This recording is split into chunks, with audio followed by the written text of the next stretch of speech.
जैसा कि हमने इससे प्रीवियस लेक्चर में जो है वो स्टडी की थी कि जो है वो मेजर फीचर्स ऑफ इंटरनेट क्या होते हैं और उन वो जो है वो किस किस तरह से जो है वो काम कर रहे होते हैं।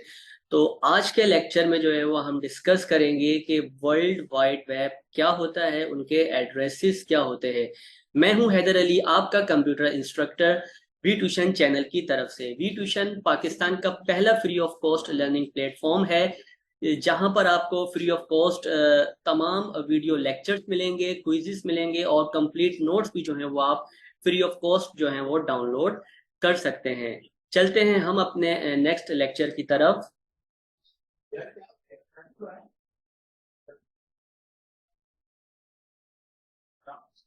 Information network chapter number 2 lecture number 7 है हमारा, वर्ल्ड वाइड वेब। और उसकी आउटलाइन में जो है वो हम देखेंगे कि वर्ल्ड वाइड वेब क्या होता है और उनके एड्रेसेस जो हैं वो क्या होते हैं। The World Wide Web (WWW) is a system of interlinked hypertext documents accessed via the internet। अब इस पे क्या है कि जो भी आप कोई साइट जो है वो टाइप कर रहे होते हैं वेब ब्राउजर में जाके, तो वहां पे आप जब लिखते हैं www, तो वो एक ऐसा सिस्टम होता है जिसको आप वर्ल्ड वाइड वेब का नाम देते हैं। एक ऐसा सिस्टम होता है जो कि हाइपर टेक्स्ट डॉक्यूमेंट्स को आपस में लिंक करवा रहा होता है और उनको जो है वो आप इंटरनेट पर जो है वो एक्सेस करवाते हैं। ठीक है, अब यहाँ पे नंबर 2 पे क्या है, it was created by British computer scientist Tim Berners Lee in 1989। अब ये क्या है कि 1989 में टिम बर्नर्स ली ने जो है वो उसको क्रिएट किया था, जो कि एक ब्रिटिश कंप्यूटर साइंटिस्ट थे। और उन्होंने जो है वो उस वक्त के दौरान जो है वो एक काम करते थे CERN सन के ऊपर, जो कि एक यूरोपियन ऑर्गेनाइजेशन थी न्यूक्लियर रिसर्च की। 1989 में जो है वो इसको क्रिएट किया गया था। और सबसे पहली वेबसाइट जो है वो ऑनलाइन जब आई थी तो वो 1991 में आई, और उसको जो है वो होस्टेड किया गया था नेक्स्ट कंप्यूटर के नाम से, और CERN सन ने ही जो है द फर्स्ट वेबसाइट जो है वो आपकी 1991 में जो है वो बनाई गई थी, और उसको जो है वो नेक्स्ट कंप्यूटर के तौर पर जो है वो होस्ट किया गया था। अब क्या है कि जो आपका वेब होता है उसमें अलग अलग जो है वो कॉम्बिनेशंस को यूज किया जाता है, जिसमें आपके पास प्रोटोकॉल्स आ जाते हैं, जैसे कि HTTP है, HTML है एंड URLs है, to allow users to access and interact with web pages. अभी क्या करते हैं कि जो आपके प्रोटोकॉल्स हैं HTTP, HTML, URLs, ये आपके तमाम जो हैं वो कंप्यूटर को एक्सेस करवाने में, उनके जो वेब पेजेस होते हैं उनको एक्सेस करवाने में जो है वो यूज किए जाते हैं। अब देखें, वेब पेजेस में जो है आपके पास टेक्स्ट आ जाता है, इमेजेस आ जाती हैं।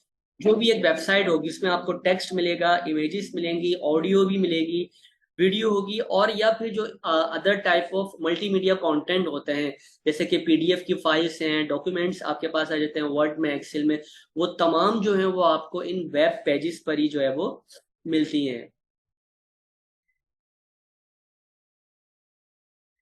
Hyperlinks allow users to navigate between web pages and websites. अब देखिए यहाँ पे क्या होता है कि हाइपरलिंक्स जो है वो जो आपके वेब पेजेस होते हैं या वेबसाइट होती हैं उनको नेविगेट करने के लिए जो यूज किया जाता है। जैसे कि आपने एक कोई भी एक वेबसाइट पे आप जा रहे हैं तो वहां पर आपको जो है उनके मेन्यूज नजर आएंगे, होम का होगा, कॉन्टेक्ट का होगा, ठीक है, इसी तरह से अबाउट अस का होगा।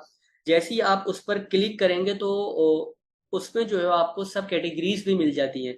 तो वो जो है वो आपको क्या कहलाते हैं, हाइपर लिंक्स कहलाते हैं। हाइपर लिंक्स में क्या होता है कि जैसे ही आपने उस टेक्स्ट पे क्लिक किया तो एक अलग से जो है वेब पेज ओपन हो जाएगा, और उसके अंदर जो है वो आपको एक डिफरेंट टाइप की जो है वो इंफॉर्मेशन नजर आती है। तो उन्हें जो है वो हम हाइपर लिंक्स का नाम देते हैं। इसी तरह से search engine such as Google and Bing help users find web pages relevant to their search queries. अब यहाँ पे क्या होता है कि जैसे कि गूगल है या बिंग है, वो अपने तमाम जो यूजर्स होते हैं उनको as a search engine provide कर रहे होते हैं। वहां पे जाके जो है वो कोई भी आर्टिकल्स, कोई भी वेबसाइट्स कोई भी टॉपिक जो है वो सर्च कर सकते हैं और उनसे रिलेटेड जो वेब पेजेस होंगे वहां पे जाके जो है वो आप इंफॉर्मेशन ले सकते हैं।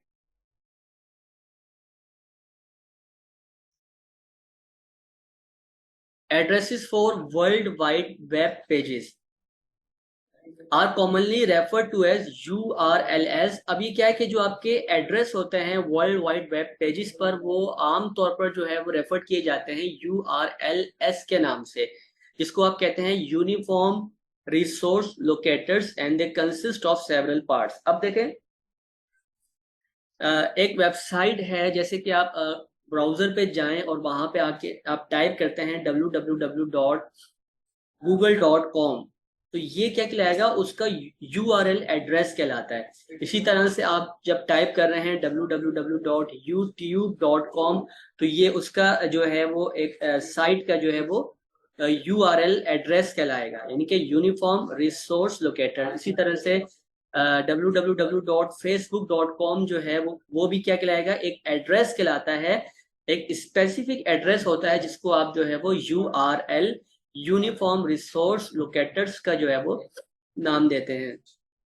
अब ये जो है वो आपका अलग अलग पार्ट्स पर जो है वो कंसिस्ट करता है। नंबर 1 में हमारे पास आ जाता है प्रोटोकॉल।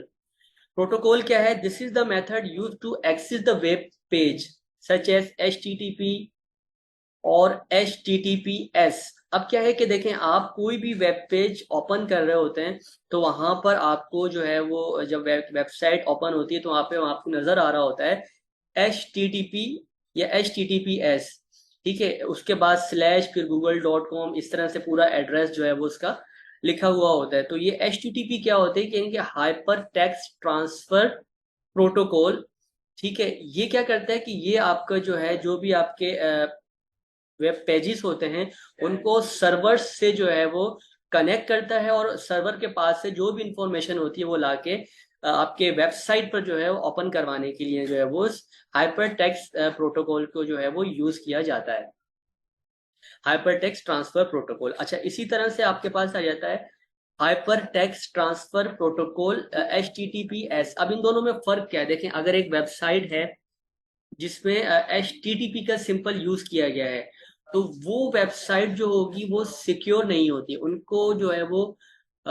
आम तौर पर हैक भी किया जा सकता है, अनऑथराइज जितने यूजर्स होते हैं वहां से डेटा भी जो है वो चुरा सकते हैं। लेकिन अगर बात की जाती है HTTPS की, hyper text transfer protocol secure, तो ये जिन वेबसाइट्स के आगे लगा होता है, तो उनमें क्या होता है कि वो तमाम साइट जो हैं वो सिक्योर होती हैं, उनको जो है अनऑथराइज यूजर्स जो है वो आराम से जो है वो हैक नहीं कर सकते, क्योंकि इसमें क्या होता है, एनक्रिप्शन मेथड का यूज किया जाता है। यानी कि ये जो आपकी पूरी वेबसाइट होगी ये इनक्रिप्टेड हो जाती है। इनक्रिप्टेड किसको कहते हैं कि फॉर एग्जांपल देखें, जो भी आपने टेक्स्ट लिखा हुआ है, टेक्स्ट है या कोई भी डेटा है आपका, वो इनक्रिप्ट हो जाएगा। इनक्रिप्ट एक ऐसा प्रोसेस होता है जिसमें आपका डेटा या इमेज, ठीक है, या कोई भी टेक्स्ट जो है वो ट्रांसफर हो जाता है किसी कोड के अंदर। वो कोड जो है वो क्या करेगा कि उन वेबसाइट्स की जो स्पेसिफिक इंफॉर्मेशंस होती हैं, पासवर्ड्स होते हैं, अकाउंट्स हो गए अगर बैंक अकाउंट में, तो उनके जो भी टेक्स्ट इंफॉर्मेशन होगी उनको वो क्या करेगा, इंक्रिप्शन कर देगा। तो इंक्रिप्शन यानी कि एक कोड फॉर्म के अंदर उसको जनरेट कर देता है ताकि हैकर्स या अनऑथराइज यूजर्स जो होते हैं उनको एक्सेस ना कर सके। तो इसलिए जो है वो हम HTTPS का जो है वो यूज करते हैं। नंबर 2 पे हमारे पास आ जाता है डोमेन नेम। अब देखें डोमेन नेम क्या है? This is the unique name that identify the website such as google.com और facebook.com। अब देखें डोमेन नेम क्या होगा कि www.google.com, तो ये जो आपके पास मिड में नजर आ रहा होता है, ठीक है, ये आपका क्या कहलाता है, डोमेन नेम कहलाता है, या facebook.com, जिससे उन वेबसाइट्स का जो एक स्पेसिफिक या एक यूनिक नेम होता है उसके जरिए जो है उसकी एक पहचान रखी जाती है, उसे हम कहते हैं डोमेन नेम। इसी तरह से youtube.com है, तो YouTube जो है वो उसका क्या कहलाएगा, डोमेन नेम कहलाएगा।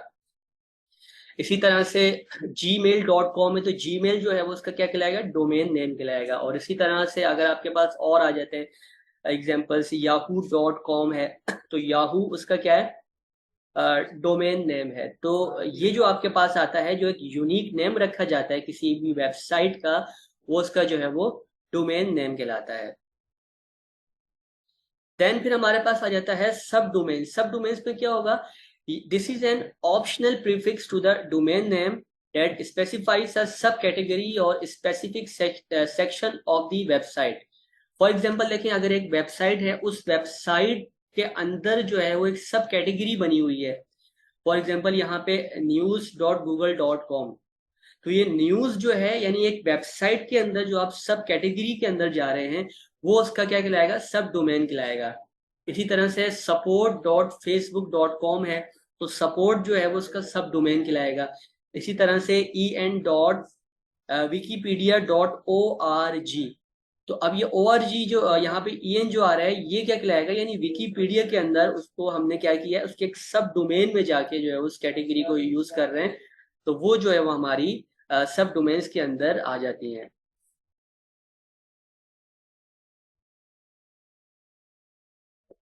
देन हमारे पास आता है टॉप लेवल डोमेन। इसमें क्या होगा, this is the last part of the domain name such as .com, .org, .net और .edu that indicates the type of organization the website belongs to। अब यहाँ पे क्या है कि ये बता रहा होता है कि जो भी एक वेबसाइट है वो कौन सी ऑर्गेनाइजेशन से जो है वो बिलोंग कर रही है। तो वो जो है वो एक वेबसाइट के लास्ट में जो एड्रेस होगा उसे हम कहते हैं टॉप लेवल डोमेन, जो कि उसकी ऑर्गेनाइजेशन को जो है वो डिफाइन करती है। जैसे कि blog.example.com, facebook.com, ये जो कि कमर्शियली जो है इनको यूज किया जाता है, ठीक है। इसी तरह से google.com, youtube.com, तो जो है ये आपकी एज अ जो है वो कमर्शियली के तौर पर जो है वो उसको रिप्रेजेंट करवा रही होती है। इसी तरह से .org है, तो org जो कि ऑर्गेनाइजेशन के तौर पर इस्तेमाल कर रहे हैं, तो आप वहाँ पे .org का इस्तेमाल करेंगे। .net है तो वो नेट से रिलेटेड आ जाएगी। .edu है यानी कि जो भी आपकी एजुकेशनल वेबसाइट होगी, तो वहाँ पर जो है वो .edu का जो है वो यूज किया जा रहा होता है। तो आपने देखा कि टॉप लेवल डोमेन्स में जो है वो आपका लास्ट पार्ट जो होता है वो किसी भी उनकी ऑर्गेनाइजेशन को रिप्रेजेंट करवाने के लिए जो है वो यूज किया जाता है। नंबर 5 पे हमारे पास आ जाता है पाथ। इसमें क्या होगा कि this is the specific location of the web page with in the website directory structure. अब इसमें क्या है कि ये बता रही होती है कि एक वेबसाइट की जो डायरेक्टरी है एक वेब पेज के अंदर, जो भी उसका एक स्पेसिफिक लोकेशन होगी, वो आपको जो है वो पाथ के अंदर जो है वो शो होती है। नंबर 6 पे है पैरामीटर्स। अब इसमें क्या होगा, these are additional instructions for the website और server such as search terms और यूजर प्रेफरेंसेस। अब यहाँ पे क्या होता है कि एक वेबसाइट या सर्वर के अंदर एक एडिशनल इंस्ट्रक्शन जो दी जाती हैं, वो आपकी आ जाती हैं पैरामीटर्स के अंदर। यहाँ पे एक एग्जांपल्स देखते हैं।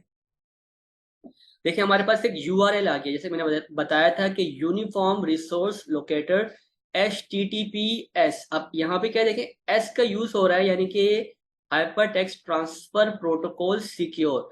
अब यानी कि ये एक ऐसी वेबसाइट को आगे शो करवा रहा है जो कि एनक्रिप्ट हुई हुई है, यानी कि उनके जो भी टेक्स्ट या कोड होंगे, वो जो भी टेक्स्ट या डेटा होंगे वो कन्वर्ट हो जाते हैं किसके अंदर, कोड के अंदर। तो ये एक HTTPS साइट बताई है, ये पूरा एक लिंक दे दिया यहाँ पर www.example.com/products/shoes और question mark colour equals to blue. अब यहाँ पे प्रोटोकॉल क्या है, HTTPS और कॉलम और स्लैश। तो ये क्या बता रहा है यहाँ पर, ये इसका एक प्रोटोकॉल जो है वो डिफाइन कर रहा है। अब डोमेन नेम क्या आ गया, www.example.com। अब यहाँ पे एग्जाम्पल जो है वो उसकी क्या को शो कर रही है, डोमेन को जो है वो डोमेन नेम को जो है वो शो कर रही है। नंबर 4 पे आप देखें पाथ में क्या है, ये जैसे मैंने कहा आपको बताया था कि सब डायरेक्टरी, जो भी एक वेबसाइट की सब डायरेक्टरी होगी उसको रिप्रेजेंट कर रही होती है। तो यहाँ पे हम पाथ में गए /प्रोडक्ट्स। अब वो प्रोडक्ट्स कौन सी हो सकती हैं, वो एक शूज हो सकती है, वो एक मोबाइल हो सकता है, ठीक है, या फिर जो है एक वॉच हो सकती है। तो वो अलग अलग जो है प्रोडक्ट्स आ जाएंगी। तो यहाँ पर जो है उन पाथ के अंदर उन प्रोडक्ट्स को जो है वो डिफाइन कर दिया। तो यहाँ पे उन्होंने कहाँ गए, वो शूज में गए। अब शूज के अंदर क्या है, अलग एक कैटेगरी बनी है जिसको आपने पैरामीटर्स का नाम दिए गए। वो पैरामीटर्स क्या करेंगी, आप उस शूज के कलर को डिफाइन कर रही है यहाँ पे कि कलर उसका कौन सा है, ब्लू है, येलो है, वाइट है, ग्रीन है। तो वो उस जो जो भी प्रोडक्ट होगी उस प्रोडक्ट की सब कैटेगरीज के अंदर जो हम जब जाएंगे तो उसको जो है वो हम पैरामीटर्स का नाम दे रहे होते हैं। तो इस तरह से जो है वो एक पूरा वर्ल्ड वाइड वेब पेजेस का जो है वो एड्रेस होता है और उनको जो है वो डिफाइन किया जाता है। तो ये था हमारा आज का लेक्चर जिसमें हमने जो है वो ये देखा कि वर्ल्ड वाइड वेब क्या होता है, उनकी हिस्ट्री देखी, और जो है वर्ल्ड वाइड वेब पेजेस के एड्रेसेस क्या होते हैं और वो किस तरह से जो है वो काम करते हैं। मिलते हैं इंशाल्लाह नेक्स्ट लेक्चर के साथ। तब तक अपना बहुत सारा ख्याल रखिएगा। अल्लाह हाफिज।